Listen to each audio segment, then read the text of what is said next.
Indo British advanced pain clinic నొప్పి మాయం surgery దూరం ఫర్ అపాయింట్మెంట్స్ 9155515563. అందరికీ నమస్కారం. నేను Swaroopa Potlapalli. Welcome to iDream. శవయాత్రలో అఘోరి హల్చల్ చేసింది. పాడె మీద ఉన్న శవంతో ఆమె విచిత్రంగా ప్రవర్తించింది. ఏదో మాట్లాడుతున్నట్టుగా కనిపించింది. మరోవైపు చూస్తే సామర్లకోటలోని భీమేశ్వర ఆలయానికి వెళ్లి దర్శనానికి వెళ్తానని అర్ధరాత్రి అక్కడ హంగామా చేసింది. ఆమె కారులో పెట్రోల్ క్యాన్ ఉండడంతో పోలీసులు అలర్ట్ అయ్యారు. ఎందుకైనా మంచిది అని ఆమెకు భద్రతా ఏర్పాట్లు కూడా చేశారు. అసలు ఈ అఘోరి ఎందుకిలా ప్రవర్తిస్తోంది? ఆమె మానసిక పరిస్థితి ఎలా ఉంది?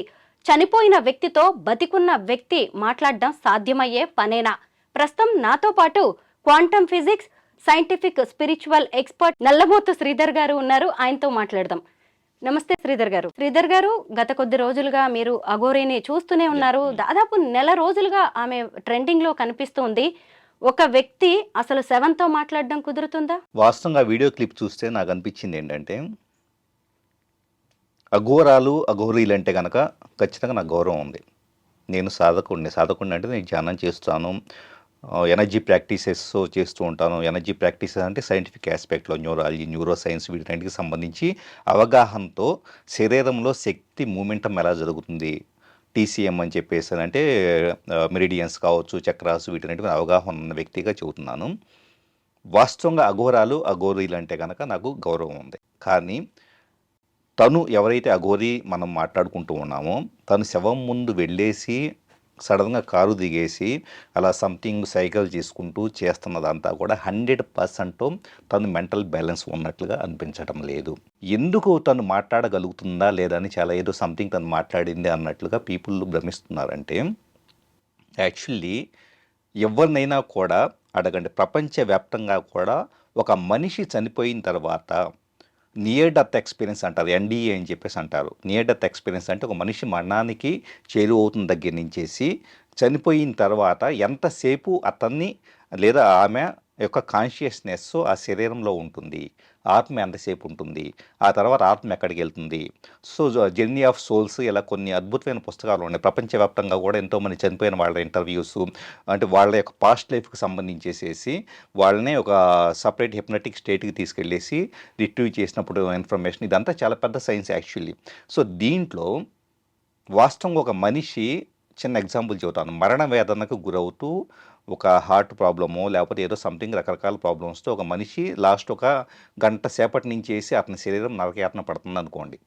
సో డాక్టర్లు అంతా హాస్పిటల్లో వచ్చేటప్పటికే బతికించడానికి ప్రయత్నిస్తూ ఉన్నారనుకోండి. ప్రయత్నిస్తూ ఉన్నప్పుడు ఈ శరీరం తట్టుకోలేదు, ఈ శరీరం ఇక కొనసాగదు అని చెప్పేసి అవగాహన ఈ కాన్షియస్నెస్కి, సోల్కి వచ్చినప్పుడు సోల్ ఆటోమేటిక్గా సపరేట్ అయిపోతుంది, బాడీ మాత్రమే ఇక్కడ ఉంటుంది. ఇది చాలా సైంటిఫికల్గా ప్రూవ్ అయింది. ఎవరైనా ఇంటర్నెట్లో కావాలంటే వెతికి పట్టుకోవచ్చు. సో ఇక్కడ ఈ అఘోరి చనిపోయి ఆల్మోస్ట్ చనిపోయిన తర్వాత ఒక 24 అవర్స్ లేదా 12 అవర్స్లోనూ వచ్చేసి తీసుకెళ్తారు. తీసుకెళ్ళేటప్పుడు ఆత్మ ఉంటుంది కదా అని చెప్పేసి పీపుల్ అనుకోవచ్చు. సపరేట్ అయిన ఆత్మ వచ్చేటప్పటికే అక్కడే ఉండాలి అని చెప్పేసి అనుకోవటంలో ఏమి లేదు. ఒకవేళ నిజంగా ఆత్మే ఉంటే కనుక అక్కడే ఆ శవం చుట్టూ తిరిగి ఉంటే కనుక అక్కడ దాకా కారు తీసుకొచ్చి అక్కడే దిగాల్సిన పని లేదు. 1 కిలోమీటర్ దూరంలో ఉన్నప్పుడే అఘోరికి ఆత్మ కనపడి ఉండాలి, అంతే కదా లాజికల్గా. ఎందుకంటే తను ఎనర్జీస్ని ఐడెంటిఫై చేయగలిగే శక్తి ఉంటే, సో ఒక శరీరం చుట్టూ తిరుగుతున్న ఆత్మను ఐడెంటిఫై చేయగలిగే శక్తి ఉంటే, కిలోమీటర్ దూరంలో ఉన్నా కూడా 1 కిలోమీటర్ దూరంలో వచ్చేటప్పటికి ఎవరో చనిపోయారు, వాళ్ళ ఆత్మ నాకు సెన్స్ అవుతుందని చెప్పేసి శక్తి తనకు రావాలి. మరి అది లేదు కదా. అక్కడికి వచ్చేసి తను ఏదో సంథింగ్ చేయటం అనేది మ్యానిపులేషన్. ఇంకొక వైపు చూస్తే అసలు ఈమె మెంటల్ కండిషన్ ఏంటి అని రకరకాల డౌట్స్ వస్తూ ఉన్నాయి. ముత్యాలమ్మ ఆలయం దగ్గర నేను ఆత్మార్పణ చేసుకుంటాను అని చెప్పేసి పెట్రోల్ క్యాన్ పట్టుకొని బయలుదేరిపోయింది. మళ్ళీ ఇటు చూస్తే శ్రీకాళహస్తిలో ఏకంగా మీద పోసుకుంది, కారు మీద కూడా పెట్రోల్ పోసింది. ఇప్పుడు చూస్తే భీమేశ్వర ఆలయానికి కూడా మళ్ళీ పెట్రోల్ క్యాన్ పట్టుకొని వెళ్ళింది. అంటే ఎవరిని బెదిరించడానికి ఇవన్నీ చేస్తుంది? ఆమె మెంటల్ బ్యాలెన్స్ ఏంటి అంటారు? వాస్తవంగా ఇప్పుడు అఘోరాలు అఘోరీలు అంటే కనుక ప్రత్యేకంగా వాళ్ళని పూజిస్తూ ఉంటారు. పూజించడం వాళ్ళు చాలా ప్రత్యేకంగా చూస్తూ ఉంటారు. ఎందుకు చూస్తారంటే, యాక్చువల్లీ ఆధ్యాత్మికంగా ఎదగటానికి డిఫరెంట్ పద్ధతులు ఉంటాయి. సో మంత్రము, యంత్రము, తంత్రం అని చెప్పేసి అని. సో వీటిల్లో రోజు మనం చేసే పూజలో ఇలాంటివంతా కూడా మంత్రం కిందకు వస్తాయి. అంటే మన సహస్రనామాలు చదవటం కావచ్చు, ఇలాంటివంతా కూడా దేవుడి ముందు రకరకాల వ్రతాలు చేయటం కావచ్చు, ఇలాంటివంతా మంత్రాల కిందకు వస్తాయి. మంత్రం ద్వారా ఒక మనిషి అక్కడ ఉండే ఫోటో రూపంలో ఉన్నా కావచ్చు, విగ్రహం రూపంలో ఉన్నా కావచ్చు, లేకపోతే నిరాకారంగా ఉన్నా కావచ్చు, మంత్ర రూపంలో శబ్దాన్ని శక్తి రూపంలో వచ్చేటప్పటికి రకరకాల బీజాక్షరాల రూపంలో మంత్రం పఠించేటప్పుడు శక్తి మొత్తాన్ని కదలిక తెచ్చుకోవడం ద్వారా మూలాధార చక్రాన్ని సహస్రార చక్ర వరకు ఎనర్జీ మొత్తాన్ని కూడా మూమెంట్కి తెచ్చుకొని కుండలిని శక్తిని యాక్టివేట్ చేసి యూనివర్స్లోకి ట్రాన్స్జెండెంట్ అయ్యే స్థితికి వెళ్ళడం అనేది మంత్రం కిందకు వస్తుంది. సో అంటే అప్పుడు మనిషి ఏంటి నిజమైన మంత్ర సాధన చేస్తూ వెళ్తే కనుక, చాలా ఏళ్లపాటు చేస్తూ ఉంటే కనుక ఎనర్జీ బ్లాకేజెస్ అన్ని క్లియర్ అయిపోయి అన్ని చక్రాస్లో క్లియర్ అవుతాయి. సో మంత్రం అనేది అదైతే ఇక్కడ తంత్రం వచ్చేటప్పటికి తాంత్రికము, ఎవరైతే అఘోరాలు అఘోరీలు ఎవరైతే ఉంటారో వాళ్ళు తాంత్రిక విద్యకు సంబంధించిన వాళ్ళు. తంత్రం కూడా తప్పేం కాదు, కానీ తంత్రంలో ఏమవుతుందంటే 2 రకాలు. వాస్తవంగా చెప్పాలంటే కనుక కొంతమంది తాంత్రిక విద్యలో వచ్చేటప్పటికి ఎదుటి వ్యక్తి పట్టణానికి సంబంధించేసి ఎవరన్నా చంపేయాలో, లేకపోతే వాళ్ళకి అది కావాలో ఇది కావాలో, లేకపోతే ఒకళ్ళకి రాజ్యం కావాలని చెప్పేసి వాళ్ళ కోసం ప్రత్యేకంగా యాగాలు చేయటం ఇలాంటివి చేయటం చేస్తూ ఉంటారు. తంత్రంలో మంత్రంలో ఒక చిన్న తప్పు జరిగినా కూడా దానివల్ల పెద్ద ఇంపాక్ట్ ఉండదు, కానీ తంత్రంలో వచ్చేటప్పుడు ఒక చిన్న మిస్టేక్ జరిగినా కూడా ఆటోమేటిక్గా అది బెడిసి కొడుతుంది. సో తాంత్రిక విద్యలో వచ్చేటప్పటికి ఈ టైప్ ఆఫ్ వీటితో పాటు అఘోరాలు వీళ్ళంతా ఏం చేస్తారంటే శివుడి యొక్క అనుగ్రహం కోసం, శివ సాయుధ్యం పొందడం కోసం. సో శివుడు అంటే జీరో స్టేట్కి వెళ్ళిపోవడం. ఒక రకంగా చెప్పాలంటే శివుడు అంటే శూన్యం, శూన్యం అంటే జీరో స్టేట్కి వెళ్ళిపోవడం. జీరో స్టేట్కి వెళ్ళడం కోసం ఏం చేస్తారు, కఠోరమైన సాధన చేస్తూ ఉంటారు. కఠోరమైన సాధన అంటే వాళ్ళకు లౌకిక ప్రపంచంలో బయట ప్రపంచంలో కనెక్ట్ అయ్యే ఉండరు. అసలు బయట ప్రపంచంలో మనుషులు కానీ మీడియా కానీ వీళ్ళంతా వాళ్ళకి పట్టరు. అందుకని మీరు చూడండి, శ్రీశైలంలో శివరాత్రి అప్పుడు నార్త్ నుంచి చాలామంది అఘోరాలు వస్తూ ఉంటారు. వాళ్ళు అలా వచ్చేసి శ్రీశైలం అడవుల్లో కూడా నడుచుకుంటూ వెళ్ళిపోయేసి వాళ్ళు దర్శనం చేసేసుకుని వెళ్ళిపోతారు. వాళ్ళు వచ్చారని కానీ మిగతా వాళ్ళు పట్టించుకుంటున్నా, మిగతా వాళ్ళు మాట్లాడినా వాళ్ళు అసలు పట్టించుకోరు. వాళ్ళకి బయట ప్రపంచంతో సంబంధం లేదు. సో నిజంగా చెప్పాలంటే లౌకిక ప్రపంచంలో ఉండే ఏ వ్యక్తి కూడా శివుడి యొక్క అనుగ్రహాన్ని పొందలేరు. శివుడు అంటే శూన్యం. సో ఆ శూన్యాన్ని కోరుకునే వ్యక్తిగా చెప్పుకోబడే అఘోరి బయట ఎమోషనల్ డ్రామా ఆడుతుంటే కనుక అది ఆ విషయాన్ని పీపుల్ ఆలోచించాలి. ఈ అఘోరి అనేక శివాలయాలకి వెళ్తోంది, విఐపి దర్శనాలు చేసుకుంటుంది, అక్కడికి వెళ్ళి ఏదో పూజలు చేసినట్టుగా చేస్తోంది. మరి దాన్ని నటన అంటారా, నిజంగా ఆమెకు పూజలు చేసే శక్తి కూడా ఉంది అంటారా? కంప్లీట్గా ఇప్పుడు నేను చెప్పిన ప్రకారం చూస్తే కనుక పబ్లిసిటీ స్టంట్. ఎందుకంటే అందరూ కూడా మీడియా వాళ్ళు ఇప్పుడు ఫర్ ఎగ్జాంపుల్ ఒకళ్ళు వచ్చిన తర్వాత ఆటోమేటిక్గా రకరకాల వేషాలు వేసినప్పుడు మీడియా వాళ్ళంతా కూడా వెంటబడుతూ ఉంటే కనుక ఆటోమేటిక్గా పబ్లిసిటీ స్టంట్, అంతకు మించి ఏమీ లేదు. ఒక రకంగా చెప్పాలంటే కనుక సాధనలో ఉన్న ఏ వ్యక్తి కూడా పబ్లిసిటీ గురించి తాపత్రయపడరు.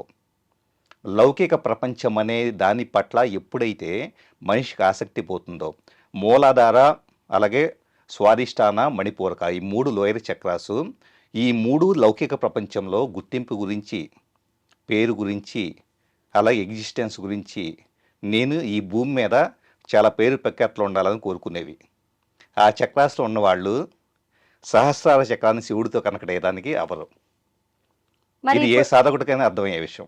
ఓకే, శివుడు అంటే శూన్యం అని మీరే అన్నారు కదా, అందుకే అసలు ఆమె సీన్లోకి వచ్చినప్పటి నుంచి కూడా ఒంటి మీద నూలుగు పోగు కూడా లేకుండా అలాగే తిరుగుతూ ఉంది. దీన్ని ఎలా చూడొచ్చు అంటారు? సమాజం అసలు ఆమె అలా తిరగడాన్నే ఇష్టపడలేదు. ఆమెకి ఒంటి మీద బట్ట కట్టే వరకు అందరూ పట్టుబట్టారు.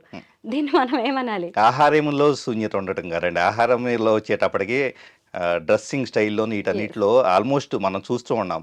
ఎంతోమంది చాలా ఏళ్ల బట్టి నేను చూస్తూ ఉన్నాను, ఎంతోమంది స్వాములుగా చలామణైన వాళ్ళంతా కూడా, ఆధ్యాత్మిక గురువులుగా చలామణైన వాళ్ళంతా కూడా ఒక అద్భుతమైన వేషధారణ ఉండేసేసేసి మంచిగా నామాలు పెట్టేసేసుకొని ఇక మమ్మల్ని మించిన గురువులు లేరని చెప్పేసి అంతగా పాదాల మీద పడేలాగా చేసేసుకొని ఉన్న వాళ్ళంతా ఆధ్యాత్మికంగా వాళ్ళు ఎదిగారని చెప్పేసి అంటే కనుక, ఆధ్యాత్మికంగా ఎదిగిన ఎవరో కూడా పాదాల మీద పడమని చెప్పేసి అని కోరుకోరు. నాకు ఈ 5 స్టార్ హోటల్లో ఉంటేనే మీ ఊరికి వస్తానని చెప్పేసి అన్నారు, లేకపోతే కనుక నాకు చుట్టూ ఇంత భద్రత ఉంటేనే, లేకపోతే నన్ను మీరంతా వింటే మాత్రమే నేను ఉంటాను, లేకపోతే కనుక నేనేదో ఉద్ధరించడం కోసం వచ్చానని చెప్పేసి అన్నారు. యాక్చువల్లీ అఘోరి మాట్లాడే మాటలు మనం చూస్తే కనుక ఈ పర్టిక్యులరు ఏదైతే కనుక ఆధ్యాత్మికంగానో లేకపోతే ఇక్కడ ఉండే దేశ సంస్కృతి సంప్రదాయాలను కాపాడటం కోసం వచ్చానని చెప్పేసి ఒక ఉద్దేశం కోసం మాట్లాడుతుందో చూసారా. అసలు అలా ఉద్దేశం కోసం వచ్చేవాళ్ళు అఘోరీలు అఘోరాలు కారండి. వాళ్ళు సాధనలో ఉంటారు. మీరెవరో, అసలు మీరు ప్రపంచాన్ని కాపాడటానికి వచ్చారు అని చెప్పేసి చెప్పుకోవటం అనేది అఘోరా యొక్క స్థానం కాదు. ఎందుకంటే they are no way connected to the 3 dimensional world. So అది నిజంగా సాధనలో ఉన్న వాళ్ళకి అర్థమవుతుంది. సో సింపుల్గా పీపుల్ ఏం చేస్తుంటే ఆహారాన్ని చూసేసి నిజంగా ఆవిడ అఘోరీలాగా ప్రవర్తిస్తుంది కాబట్టి అఘోరీ అని చెప్పేసి అనుకుంటున్నారు అంతే.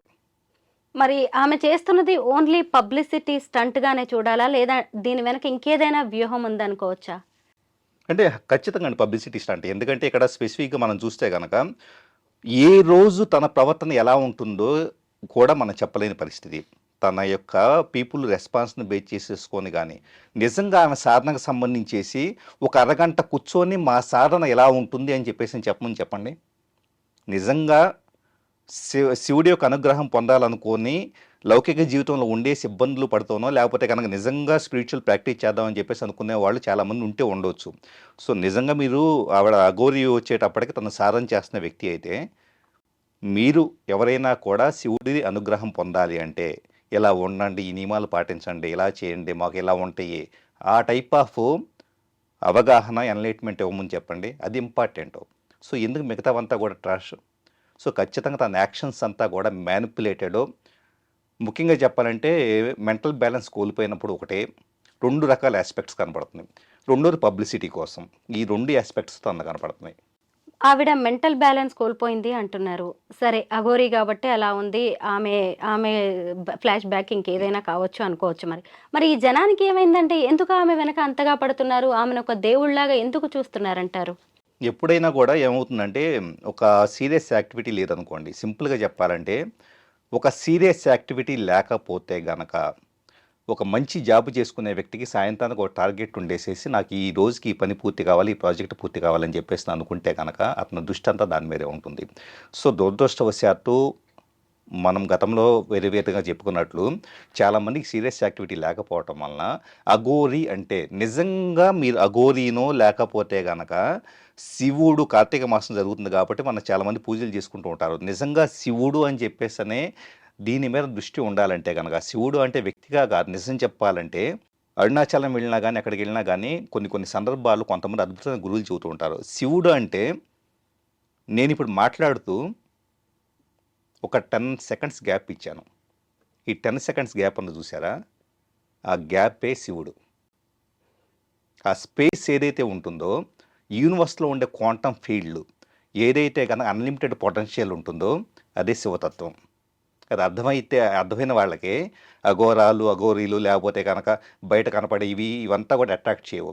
సో నిజమైన ఆధ్యాత్మిక సాధన ఎవరైతే కనుక అఘోరీ పట్ల ఇంట్రెస్ట్ చూపిస్తున్నారో, నిజమైన ఆధ్యాత్మికత ఏంటో తెలుసుకుంటే ఇవన్నీ కూడా ట్రాష్ అంతా కొట్టి పడేసేస్తుంటాం. ఇక నుంచైనా జనం ఏది మంచో, ఏది చెడో, ఏది నిజమో, ఏది అబద్ధమో తెలుసుకుంటారని మనం కూడా ఎక్స్పెక్ట్ చేద్దాం. Thank you so much.